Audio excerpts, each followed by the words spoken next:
So why do bad things happen to good people? And you say, well, how's that the beauty of Islam? The beauty of Islam is that it totally and completely explains to the point that you can become happy, not only with the understanding, but with whatever comes. Because it's in the Quran that Allah explains your purpose. If you thought that your purpose of life was to hang around here and have a good time, waiting for a chance to get into paradise, Allah makes it clear that that's not the case. As a matter of fact, in chapter 29 of the Quran, the very beginning of it, Allah makes it very clear that if you come to this correct belief that there really is only one God, and the worship is really on for Him, then at that stage, you're going to be put into some really big testing. Because as he says, Bismillahir Rahmanir Rahim, Alif Lam Mim, Ahasib an-nas an yudriku an yaqulu amana. Do the human beings think they're going to be left alone just because they say, we believe?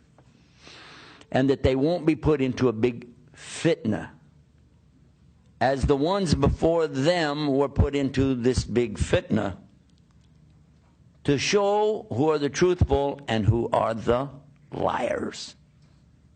Huh? So you said, I believe. Okay, get ready.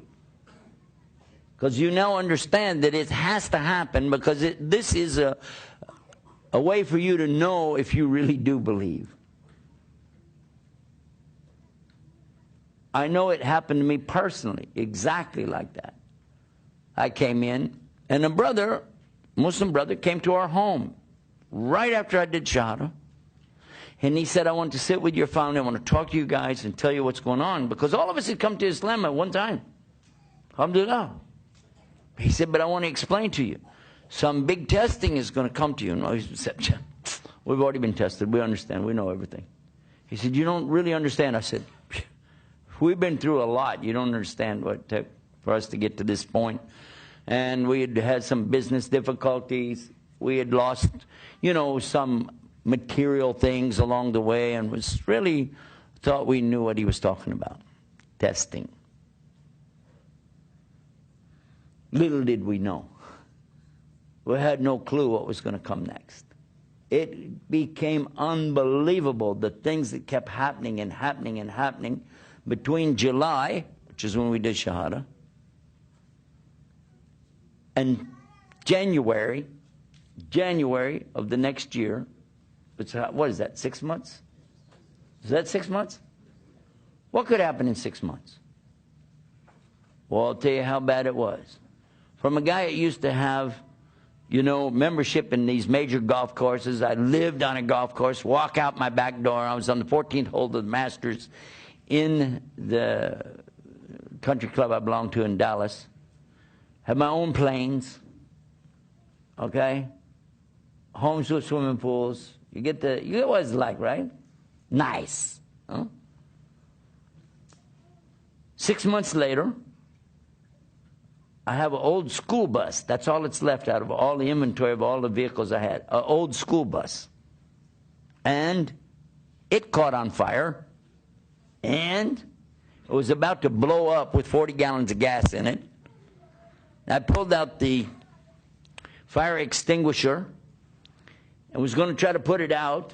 And when I pushed the button, it went, it was defective.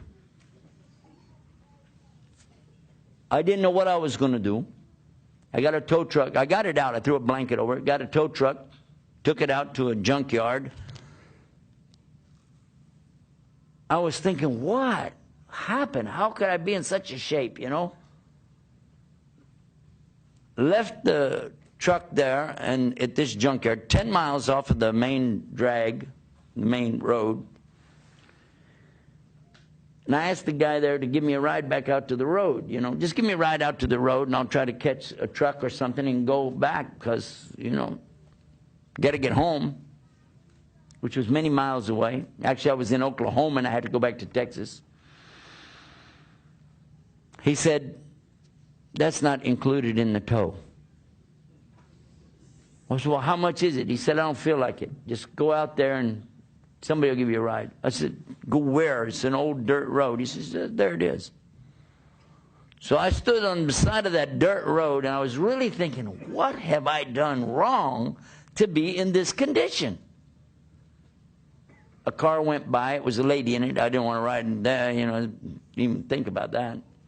Then another car came by, nothing. Then a small pickup, you know, a real small pickup came, had 2 guys already in it. The guy said, where are you going? I told him, up to the freeway, 10 miles. He said, okay, get in the back. There was no room to get in the front, get in the back. I said, there's got a lot of stuff. He said, just sit on the stuff, it doesn't matter. Bags, you know, I got back in there, these big bags. I said, what's that smell? There's these bags, they smell really bad, you know. So I started driving, you know, and it was freezing cold. It started hailing, you know, little pieces of ice hitting me. So I have to crouch down like this to get away from the ice, but it puts my nose right by these bags. What do you think was in the bag? Fertilizer. Really good fertilizer. It comes from khanzir. Pig poop. Now here's yours truly, right? I'm used to wearing Hart, Schefter, and Mark suits. And I'm here hugging a bag of, yeah, I'm thinking, what is this? It was so cold. My eyebrows got ice in my eyebrows, you know. And when we finally got up to the road, I said, do you mind to take me just to the other side because I need to go? He said, no, we're going this way. Otherwise, Americans are really nice. I got out, you think. I got out, they took off. And as I was walking under the bridge, I was thinking, Islam is the truth. Islam is correct. I can't find any flaw in it. I really spent 6 months really looking hard at a lot of the subjects that Islam teaches. It's absolutely true. There's no doubt. So what is wrong? What is wrong with me? What did I do? I had everything before I come to Islam. I get nothing. What is that all about? Is God mad at me? Maybe that's just it. I found the right way, but He's mad at me. Alhamdulillah, that wasn't true. Because you and I know if Allah is mad at somebody, they got a serious problem, not compared to that. Well, subhanAllah, I said, well, that's wrong. I shouldn't think like that. I went up the embankment, up to the main part of the freeway, tried to catch a ride. A big truck's going by. Pew, pew. And it was getting cold again, and I was thinking, how? All of a sudden, a red car came over the top of the hill. Like Lamborghini, you know what's Lamborghini? A real cool sports car comes over the top and goes, I said, wow. Because, you know, back in the day, hey, that was yours truly. Here he goes over the hill, shoo, and he stopped, and he started backing up. Now I'm thinking, why is he back? Who is this guy? He's going to back up. He don't want to pick this. I look terrible. And this guy's going to back up. He's probably going to run over me.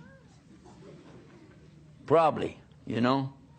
Or maybe something we used to do when we were kids, you know. You back up to somebody and they come running, try to get done. You know, say, you tired of walking? Yeah. Run a while. I didn't really think it was going to be anything good, but the guy got back up to me, rolled down the window, and he said, excuse me, can you help me? I said, what do you need? He said, do you mind to ride with me because something's happened to me. I can't keep my eyes open.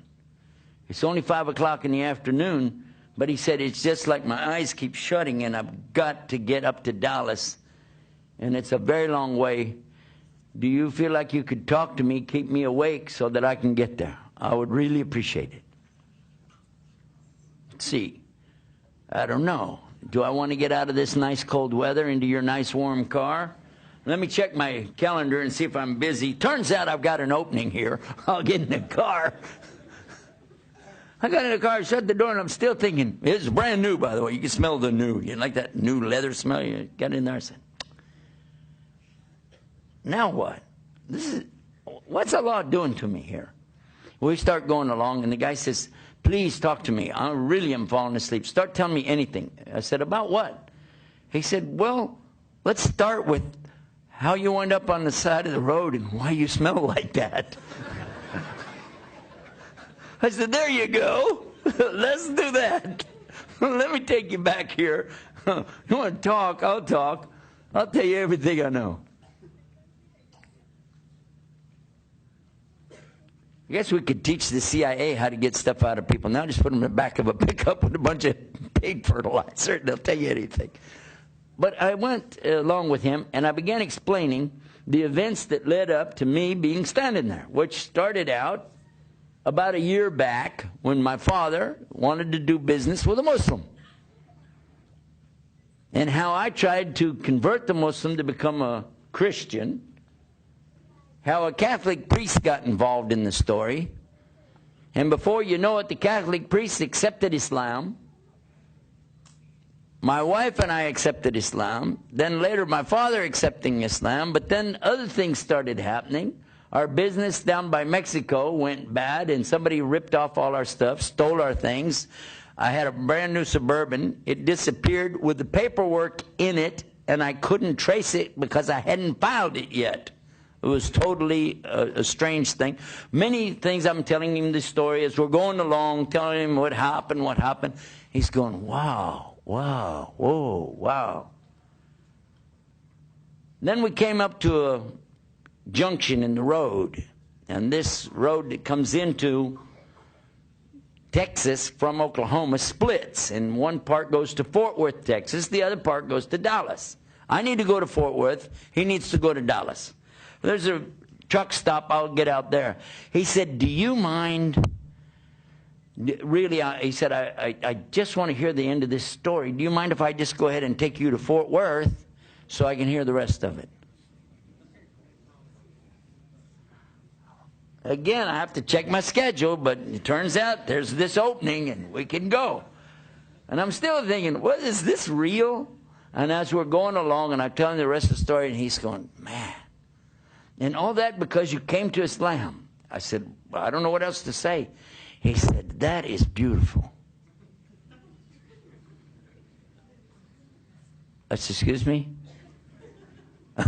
What part of the story did I miss while I was telling it? He said, because, he said, you know what? He said, I'm a Reformed Church of Latter-day Saints, Mormon. And he said, and really, I'm fed up with my religion.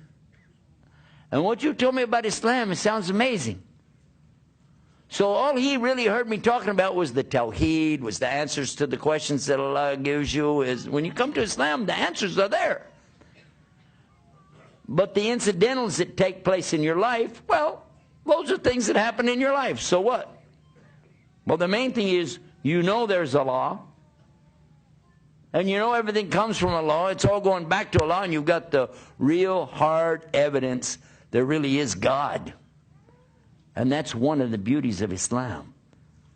Your heart is in peace because you know it's all from Allah. He said, so all of this is from Allah. I said, well, yeah. He said, that's beautiful. How can I know more about this religion? Well, I said, you know, there's some guys I'm staying with right now. I didn't even have a house anymore. Didn't have any clothes anymore. And so I told him, we're staying at this house. Come on, let's go over here. And we got there, and the brothers weren't back yet. They were at the masjid, but they'd left food cooking. So the food was all on the stove, and when we went in, served him up the food. We sat there, enjoyed a meal together. He said, well, I really have to go. Do you have any pamphlets or anything about this religion? I said, I don't really know what to tell you. But I saw some things laying there from WAMI. You heard of the Nadwat al-Alamin al-Shabab al-Islamiyya. Well, that's my first exposure to those kind of pamphlets. So I gave him some of those. And he said, you know, I'm going to really look into this because this really sounds like something for me. And I sure do thank you. I really appreciate it. And by the way, he was at least 60 miles out of the way from where he needed to be. But he brought me right to the house. And there was a meal waiting for me. A meal, hot meal, waiting for me. Now, I didn't know that was going to happen, did I? A few hours before, I was standing out in the snow, in the ice. Huh? And now here I am in a nice warm house, got food to eat. And what a lovely ride I had. And maybe he made Shahada, I don't know. But if he did, maybe Allah will even count that as me giving effort to somebody to get to Islam. Now, in this story I just told you, did you see any beauty there? Huh? Or did you just hear, oh, this guy had a hard day, and it was really a lot of problems, and blah, blah, blah? What if I had not been there? What if I had not been there? And the man fell asleep and had an accident and died and never got to Islam. What if? Now, that's not the qadr of Allah. This is the way Allah wanted it to happen. It happened according to His plan. I'm just showing you, though, if you change anything in Allah's plan, weird things would happen. Allah knows what's best. And if you said, well, somebody died, how could it get worse than that? Worse? They could have lived. Because maybe they died on the fitra. Maybe they died as a Muslim. Or maybe they died, and because of their death, other people will get to Islam. Or at least other people won't leave Islam. You don't know, and I don't know. It's up to Him. Isn't it? The non-believer is the one that has the problem. Muslims really don't have that problem. You get upset. You know, my dad died, and he did die. But you know what? Because I was Muslim, I understood it. And I cried, by the way. But it wasn't like the kind of crying that would have been when I was not Muslim. You know, oh, why my father? Oh, why this happened to me? No. It was crying like this. I was crying out of happiness that at least he became Muslim before he died. Crying out of happiness because I know, although I'll miss him for a while, we can be reunited in Jannah together. And crying also because I know that this is qadr of Allah, and all of us, we're going to come to this sometime. And by the way, the Prophet ﷺ, Prophet Muhammad, peace be upon him, when his son died and he was holding him, he cried. They said, even you are crying? And he said, all of us, we have our moment of this. We have feelings, we're humans. So yes, you can cry. Everything that you want to know about your life in general, or your life in particular, is in Islam. Do you like to know how you're created and what's going to be your ultimate end in this earth? Do you want to know? It's easy. Allah said in the Quran, the very first words He told you, Bismillah. Bismillah ar-Rahman ar-Rahim. Iqra bismi rabbika alladhi khalaq. خَلَقَ الْإِنسَانَ مِنْ عَلَقٍ. Here Allah is saying, and these are the first words revealed, recite in the name of your Lord, the one who is the creator, created the human beings from an alaqa. An alaqa is what? Today, you can ask anybody that's in embryology, and they'll tell you, yeah, it's that little tiny thing that you can't even see with your eye, but it clings to the wall of the uterus inside of the mother, and it forms a blood clot, and it's shaped like that little worm-looking thing or leech that they have down in South America. And by the way, all three of those things are alaq, alaq, alaq. And Allah described it before people had microscopes, before people even knew that human beings didn't start out as little teeny people that just grew up big inside of their mother. And Allah described all the trimesters. Allah described all of the shapes, being in shape and out of shape, like a chewed lump. All of the things that Allah speaks about of you being created are in the Quran. And then your final outcome, where you'll be.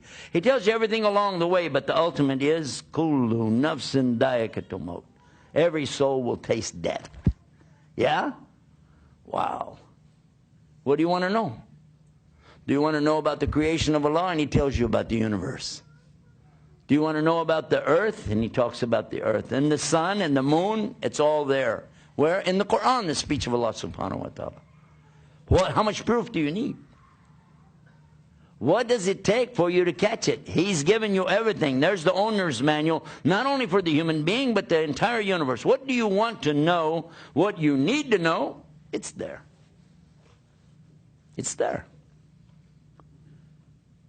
But the most important thing of all is to know that you can communicate directly with Him, and you do not need an intercessor. You don't need to go through a human being or an animal or a piece of wood or a statue, but you can use your heart and communicate directly with Him anytime you want to.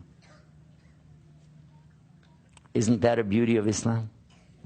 And the Prophet Muhammad, peace and blessings be upon him, he told us an amazing thing. Again, with this same thing, the same focus. Ajib. Amazing is the condition of the believer, because only good happens to them. When anything good comes their way, they make shukr, thank you to Allah. But any difficulty, any fitna, major calamity comes their way, they make sabr, which is to be persevering, steadfast, patient. And it's all good for them, he said. But only in the case of the believer. Only in the case of who? The believer. That's the beauty of Islam.